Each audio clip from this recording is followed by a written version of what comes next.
No, I understand. I'm just Italian. So the daily Parsha insight for Thursday in Hein is on page 139. And on the very first verse that we quoted, we started our Aliyah today with was, "Now, O Israel, what is God asking from you after all? If not only to fear him, serve him, etc." Or fear is more about reverence, to respect God with tremendous awe. Amen.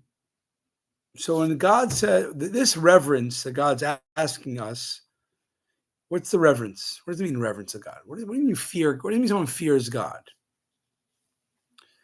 Yeah. Well, may I ask what Hebrew word was used? Yira. Yira. Oh, okay. But yira could mean it's an umbrella term. What type of fear? So it says it's really about that God is watching you, and therefore you're ashamed to do something wrong in front of God. You have this like respect.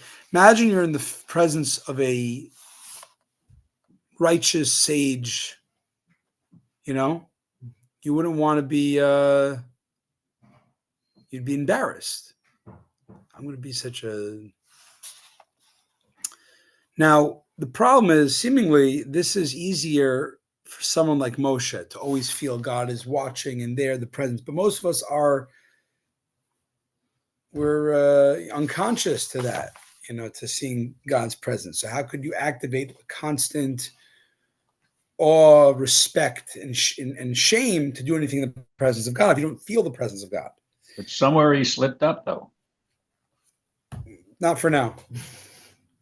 We talked about it many times. The answer is that, indeed, Moshe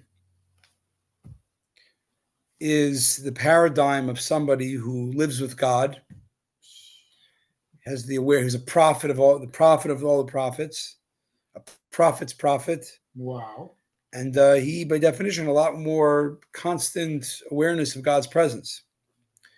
The good news is that we have a spark of Moshe inside of us. It's built into our psyche. We don't have maybe as revealed as Moshe had it, but we have a spark of Moshe in us. Wouldn't it be better to say a spark of God?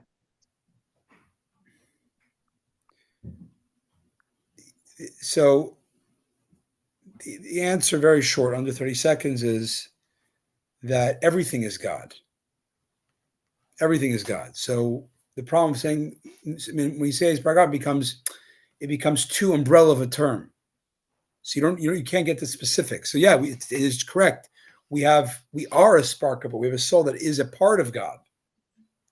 At the same time, we want to understand the mechanics of this umbrella term, the spark of God. We have to understand aspects of it. So when we say they have a spark of Moshe, that means we have a spark. We have an aspect of ourselves that is aware of the godliness around us. That make sense? Okay, I assume it does. Makes sense. We're learning from Moshe. Right. Moshe embodied, as much as a human being could, awareness of God. So we say that you have a spark of Moshe means you have an aspect built into your very complex psyche, the soul and the psyche, that is aware of God like Moshe was on some level. Wow. Okay? Is it because we're studying Torah, or is it just because you're saying it's genetic? I think it's a good question. I think it's both. I think it's genetic, and the Torah brings it out more to the fore. Because the Torah is the Torah of Moshe from God. That Moshe gave the Torah. Moshe is the conduit in many ways for the Torah. Moshe is the lawgiver.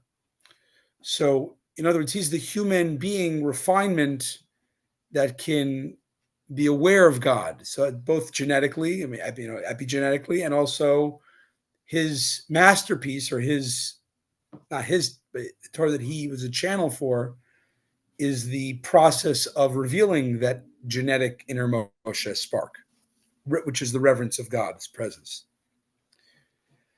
The Moshe spark within us is thus our inborn ability to reach profound levels of divine consciousness. So the fact that you have the ability to be aware of God and grow in that, that is an amazing thing. That's amazing. It's not a given. Not an animal doesn't have that ability to develop greater awareness for the invisible, so to speak, to the untrained eye, invisible God. But you do, because you have a spark of Moshe. You can grow in that. Possessing this inner spark enables us all to contemplate and meditate upon God's presence within the world, and is being absolutely beyond the world at the same time. God is in Tanya lingo, we're all Tanya students. God is mimale and sevev. He's filling up the worlds in every nook and cranny, and at the same time, he is transcendent to the world, above the world.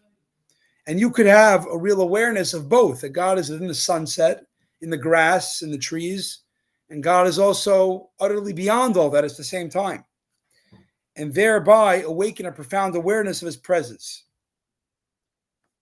But we're focusing not so much more on the Torah study part. We're talking here that just know that you have it, and you have that antenna, you have the capacity. Even though we may not be able to sustain this awareness constantly, the depth of its impression upon us when we contemplate it profoundly makes it relatively simple to reawaken this awareness at any time. So this is a quote, this is a summary of chapter 42 in Tanya, which is a very famous chapter in Tanya. The idea that every person, I guess particularly every Jew, what it means, having a Jewish soul is you have a Moshe spark, among other things, that has this unique capacity to be aware of God and grow in that awareness. Before we talk about how, which Tanya in the chapters, if you remember, pop quiz, chapter 42 and on of Tanya till chapter 50, talks about different practical meditations to be aware, to fan the flame of this spark, to be more aware, to really feel it more, to have more practical consciousness of it. But before that, the mere fact that you have it, that your soul has a Moshe feature in it, which is awareness of God, ability, that is already very empowering. Mm-hmm. Now, you might say, but I'm living in the dark for so long and I can't get that. I don't feel like that Moshe aspect is relevant to me. First, know that it's there.